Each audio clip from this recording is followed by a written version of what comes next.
দর্শক চ্যানেল অনলাইনে ফেসবুক পেজে আপনাদেরকে স্বাগত জানাচ্ছি। আমরা এই মুহূর্তে আছি ঢাকা ইউনিভার্সিটি পিএসসি এলাকায়, যেখানে একটু আগে আপনারা দেখতে পাচ্ছিলেন বাংলাদেশ ছাত্রলীগ এবং যারা আন্দোলন করছিল আন্দোলনকারীদের মধ্যে একটা মুখোমুখি সংঘর্ষের মতো হয়েছে।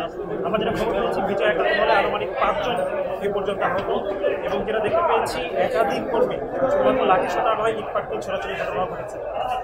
একাধিক কর্মীদের গতকালকের যে একটা আন্দোলনের প্রধানমন্ত্রীর যে একটা ভাষণ দেওয়া হয়েছে তাকে কেন্দ্র করেই মূলত আজকে গতকাল রাত থেকে একটা বিভিন্ন হলে হলে শিক্ষার্থীরা আন্দোলন করছিল।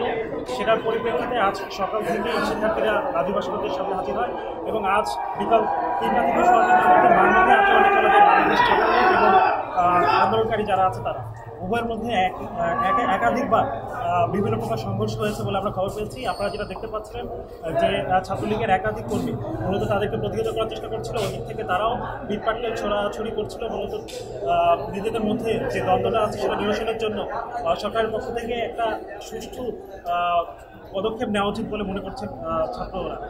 সেটার পরিপ্রেক্ষিতে বাংলাদেশ আওয়ামী লীগের ছাত্রলীগের কর্মীরা যেভাবে মানবকে আচরণ করছিল, একইভাবে যারা আন্দোলন করছিল আন্দোলনকারী গোটা আন্দোলনকে নিয়ে যারা আজকে আনুমানিক 7 থেকে 10 দিনের বেশি হয়ে যাবে বাংলা ব্লকের সব বিভিন্ন কর্মসূচি চলছিল, তার পরিপ্রেক্ষিতে আজ আবার মানবকে আচরণে চলে গিয়েছে কিন্তু দুই পক্ষের ছাত্র সমাজ।